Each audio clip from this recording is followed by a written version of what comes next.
5. The end of the story. Yes! And the bedpost was his own. The bed was his own. The room was his own. Best and happiest of all, the future was his own to change his life in. I will remember the past and think of the future, repeated Scrooge as he jumped out of bed. God bless you, Jacob Marley, and God bless Christmas. In his excitement, he found it difficult to speak. His face was still wet from crying. Here are my bed curtains, he cried delightedly. They aren't stolen, and I'm alive. Those were only shadows of things that may be. The future will be different. I know it will. All this time, his hands were busy, hurriedly putting on his clothes. He put his left foot in his right shoe, couldn't find buttons on his shirt, and forgot to brush his hair. I don't know what I'm doing, said Scrooge, laughing and crying at the same time.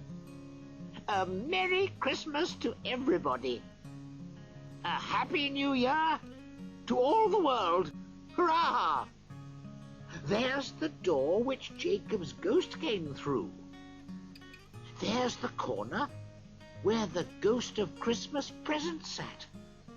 There's the window where I saw the travelling ghosts. It's all true. It all happened. Ha ha ha ha! Really, for a man who hadn't laughed for so many years, it was an excellent laugh. The father of a long line of excellent laughs. I don't know what day of the month it is, said Scrooge. I don't know how long I've been with the spirits. I don't know anything. I'm just like a baby. Never mind. I prefer being a baby. Hurrah! Just then, he heard the church bells ring out louder than he'd ever heard before. Running to the window, he opened it and looked out. No fog at all. A clear, bright, cold day. Golden sunlight, blue sky, sweet, clean air, merry bells. Oh, wonderful, wonderful. What's today? He cried, calling down to a boy in the street. Today? Replied the boy in great surprise. Why, it's Christmas Day. So I haven't missed it, thought Scrooge. The spirits have done it all in one night. He called down to the boy again. Hello, young man. Do you know the meat shop at the corner of the next street? Of course I do, replied the boy. What an intelligent boy, said Scrooge. Do you know if they've sold the big turkey that was in the shop window yesterday? What, the one as big as me? Asked the boy. What a delightful boy, said Scrooge. It's wonderful talking to him. Yes, that's the one. It's still there in the window, said the boy. Is it? Said Scrooge. Well, go and buy it. You don't mean it, cried the boy. I do. I'm serious. Go and buy it, and tell the man to bring it back here. Come back with the man, and I'll give you a shilling. Come back in less than 5 minutes, and I'll give you 3 shillings. The boy went off like a bullet from a gun. I'll send the turkey to Bob Cratchit's, laughed Scrooge. He'll never know who sent it. It's twice as big as Tiny Tim. He went on laughing as he wrote Bob's address, gave it to the man with the turkey, and paid for a taxi because the turkey was much too heavy to carry all the way to Camden Town. Now he finished dressing and went out into the streets wearing his best clothes.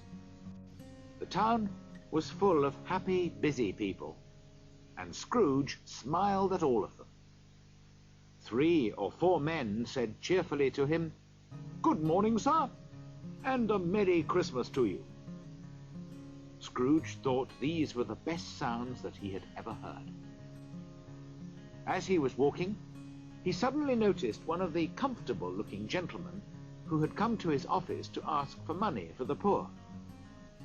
Scrooge went straight up to him, took the old gentleman by both hands, and said, "My dear sir, how are you? A Merry Christmas to you, sir." "Mr. Scrooge?" asked the gentleman, surprised. "Yes, that's my name. I'm very sorry for what I said to you when you visited me yesterday. Will you please..." And he spoke very quietly in the gentleman's ear. "Good heavens!" cried the gentleman. "My dear Mr. Scrooge, are you serious?" "I am. Not a shilling less. I must tell you, I haven't given anything to anyone for years."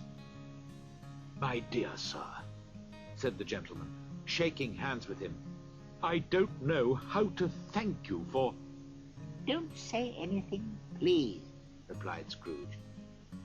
"Will you come and see me tomorrow about it?" "I will," cried the old gentleman happily.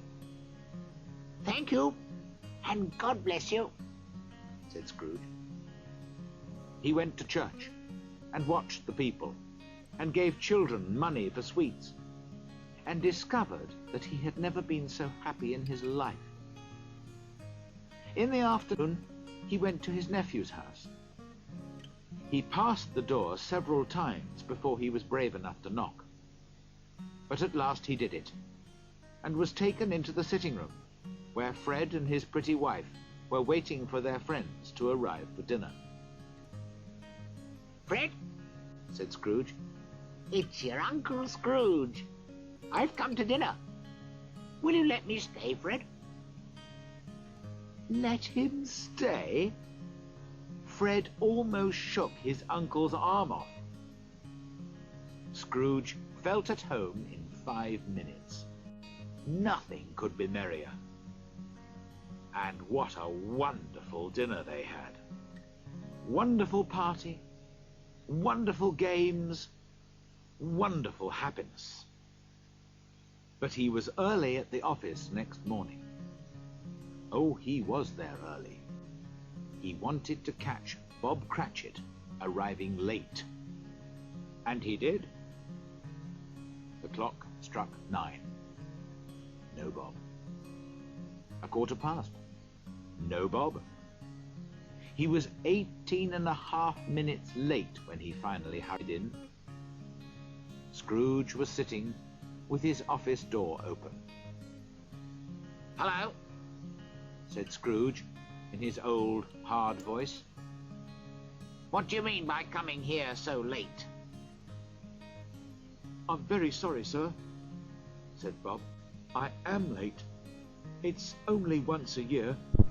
We were rather merry yesterday, sir." "Now, I'll tell you what, my friend," said Scrooge. "I'm not going to have this any longer. And so," he continued, jumping off his chair and shaking Bob's hand, "I'm going to pay you twice as much." Bob's face went white. For a second or two, he thought that Scrooge had gone crazy. "A Merry Christmas, Bob," said Scrooge, and it was clear that he meant it. "A merrier Christmas, Bob, than I've given you for a long time. I'm going to pay you well and help you with your family. and we'll discuss it all this afternoon over a Christmas drink, Bob. Put more wood on the fire at once, Bob Cratchit, and let's be comfortable. Scrooge did everything that he had promised, and more. To Tiny Tim, who did not die, he became a second father. He became as good a friend, employer, and man as anyone in London or in the world. Some people laughed to see the change in him, but he did not care. His own heart laughed inside him, and that was good enough for him. He never had any more conversations with spirits, but kept Christmas cheerfully and lived a happy life. That is what all of us want. And so, as Tiny Tim said, God bless us, everyone.